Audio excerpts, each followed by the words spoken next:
102 سال کی عمر میں وہیں رامیشورم میں انتقال فرما گئے.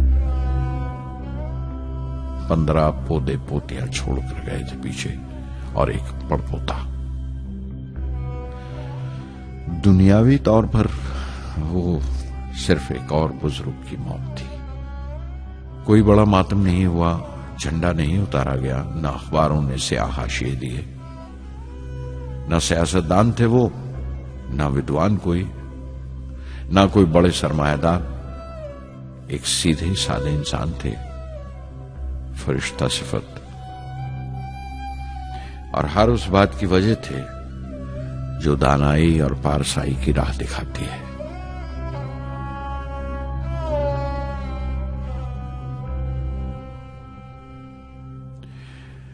میں بہت دیر تک اپنی ماں کے پاس بیٹھا رہا، چپ چاپ، اور جب اٹھا تھمبا لوٹنے کے لیے تو اس نے روندھے گلے سے دعائیں دی مجھے.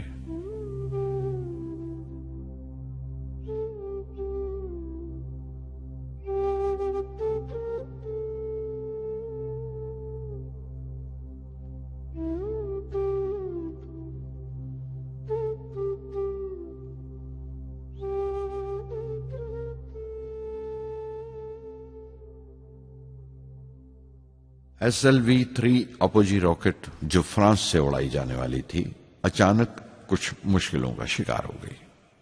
مجھے فوراً فرانس جانا پڑا. میں روانہ ہونے ہی والا تھا کہ میری ماں کی موت کی خبر پہنچی. یکے بعد دیگرے 3 موتیں ہو گئی میرے گھر میں. اس وقت مجھے اپنے کام میں پورے دھیان کی ضرورت تھی. 100% لگن سے کام کرنے کی خواہش کسی اور لگن کی گنجائش نہیں چھوڑتی. مکمل نیتی اور پوری لگن سے SLV-3 کا خواب 1979 کے درمیان میں جا کر پورا ہوا. ہم نے SLV-3 کی پرواز کا دن 10 اگست 1979 طے کیا تھا. 23 میٹر لمبا 4 سٹیجز کا یہ راکٹ 17 ٹن کا وزن لے کر 7:58 پر بڑی کجدائی سے اڑا اور خلا کی طرف روانہ ہوا.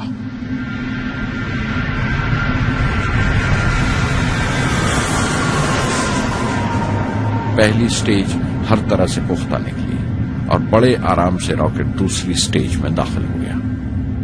ہم سب دم بخود رہ گئے، سانس روکے بیٹھے تھے. ہمارے برسوں کا خواب آسمان کی طرف سفر کر رہا تھا. اچانک ہمارے خواب میں درار آئی، ہمارا سکوت ٹوٹا، ہماری خاموشی ٹوٹی. دوسری سٹیج قابو سے باہر ہونے لگی تھی. 317 سیکنڈ کے بعد پرواز ٹوٹ گئی. میری محنت اور امید چوتھی سٹیج کو ساتھ لے کر تمام ملبہ سری ہری کوٹا سے 560 کلومیٹر دور سمندر میں جا کے گرا.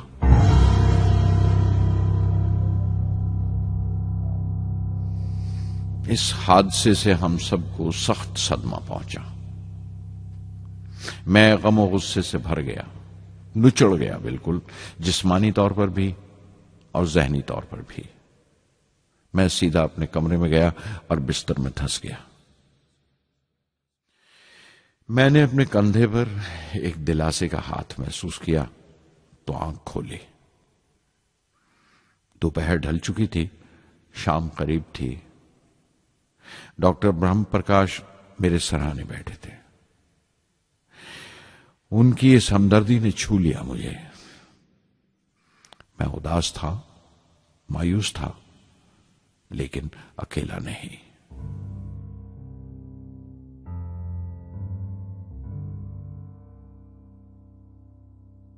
ہر شخص تکنیکی جمع تفریق اور بحث مباحثے کے بعد مطمئن ہو چکا تھا، سنتشٹ ہو چکا تھا، لیکن مجھے اطمینان نہ آیا اور مسلسل بے چین رہا. میں بے ساختہ کھڑا ہو گیا اور اعتراف کیا پروفیسر دھون کے سامنے، سر میرے ساتھیوں کو ناکامیابی کی وجہ دریافت ہو جانے سے اطمینان ہو گیا، لیکن میں اسے کافی نہیں سمجھتا. اس مشن کے ڈائریکٹر کی حیثیت سے اس غلطی کو بھی میں اپنی ذمہ داری سمجھتا ہوں. SLV-3 کی ناکامیابی کی ذمہ داری میری ہے.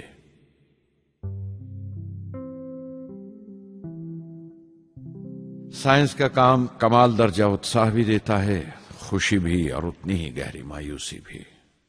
اس طرح کے واقعات سوچ سوچ کر میں دل کو ڈھارس دیتا رہا۔ یہ خیال کہ انسان چاند پر اتر سکتا ہے سب سے پہلے ایک روسی سائنٹسٹ نے سوچا تھا۔ اسے حقیقت بننے میں 40 سال گزر گئے جب امریکہ نے اسے پورا کیا۔ پروفیسر چندر شیکھر نے چندر شیکھر لمٹ کا آوشکار کیا تھا 1930 میں جب کیمبرج میں پڑھ رہے تھے، لیکن 50 سال بعد انہیں اسی ڈسکوری پر نوبل پرائز ملا۔ وان براون اپنی سیٹرن لانچ وہیکل سے آدمی کو چاند پر اتارنے سے پہلے کتنی ساری ناکامیوں سے گزرے ہوں گے۔ پہاڑ کی چوٹی پر اترنے سے پہاڑ پر چڑھنے کا تجربہ نہیں ملتا۔ زندگی پہاڑ کی چڑھانوں پر ملتی ہے، چوٹی پر نہیں۔ چڑھانوں پر ہی تجربے ملتے ہیں اور زندگی منچتی ہے اور ٹیکنالوجی ترقی کرتی ہے۔ چوٹی پر پہنچنے کی کوشش ہی میں چڑھانوں کا علم حاصل ہوتا ہے۔ میں ایک ایک قدم چلتا رہا، چڑھتا رہا چوٹی کی طرف۔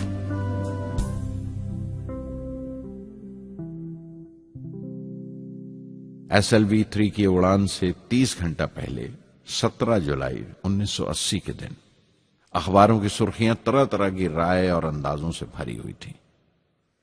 زیادہ تر رپورٹرز نے پہلی SLV کی اڑان یاد دلائی تھی کہ کس طرح وہ راکٹ فیل ہو گیا تھا اور اس کا ملبہ سمندر میں جا کر گرا تھا۔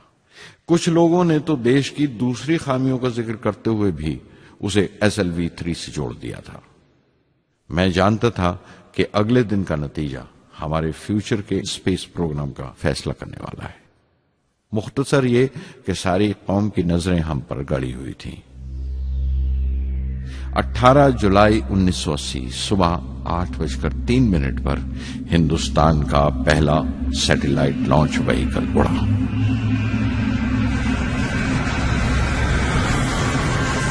میں نے روہنی سیٹلائٹ کا تمام ڈیٹا کمپیوٹر پر جانچا۔ اگلے 2 منٹ کے اندر اندر روہنی انترکش میں تھا۔ اس تمام شور و غل کے بیچ میں نے اپنی زندگی کے سب سے اہم الفاظ ادا کیے۔ میں مشن ڈائریکٹر بول رہا ہوں، ایک ضروری خبر سننے کو تیار رہو۔ چوتھی سٹیج کامیابی کے ساتھ روہنی سیٹلائٹ کو لے کر انترکش میں داخل کر رہی ہے۔ میں بلاک سے باہر آیا تو میرے ساتھیوں نے مجھے کندھوں پر اٹھا لیا اور نعرے لگاتے ہوئے جلوس نکالا۔ ساری قوم میں ایک جوش کی لہر دوڑ گئی۔ ہندوستان ان چند قوموں میں شامل ہو گیا تھا جن کے پاس سیٹلائٹ لانچ کی قابلیت تھی۔ ہماری قوم کا ایک خواب پورا ہوا تھا اور ہمارے اتہاس کا ایک نیا باب کھلا، ایک نیا چیپٹر۔ پردھان منتری اندرا گاندھی نے مبارکباد کا تار بھیجا اور سب سے زیادہ ہندوستان کے سائنسدان خوش تھے کہ یہ پوری کوشش سودیشی تھی، ہماری اپنی تھی۔ میں کچھ ملے جلے جذبات سے گزر رہا تھا۔ میں خوش تھا کہ پچھلی 2 دہائیوں سے جس کوشش میں تھا بالآخر اس میں کامیاب ہوا، لیکن اداس تھا جن لوگوں کی بدولت میں یہاں پہنچا تھا وہ لوگ میرے ساتھ نہیں تھے۔ میرے ابا، میرے بہنوئی جلال الدین اور پروفیسر سارا بھائی۔ SLV-3 کی کامیابی کے مہینے بھر کے اندر ہی پروفیسر دھون کا فون آیا ایک دن اور دلی بلایا پردھان منتری سے ملنے کے لیے۔ میری ایک چھوٹی سی الجھن تھی کپڑوں کو لے کر۔ ہمیشہ سے بڑے عامیانہ سے کپڑے پہنتا ہوں اور پاؤں میں چپل یا سلیپر کہہ لو۔ پردھان منتری کو ملنے جیسا وہ لباس نہیں تھا، میرے لیے نہیں، ان کے احترام کے لیے۔ سنا تو پروفیسر دھون بولے، کپڑوں کی فکر مت کرو، تم نے جو شاندار کامیابی پہن رکھی ہے وہ کافی ہے۔ ریپبلک ڈے 1981 میرے لیے ایک بڑی خوشخبری لے کر آیا کہ مجھے پدم بھوشن سے نوازا گیا ہے۔ میں نے اپنے کمرے کو بسم اللہ خاں کی شہنائی سے بھر لیا۔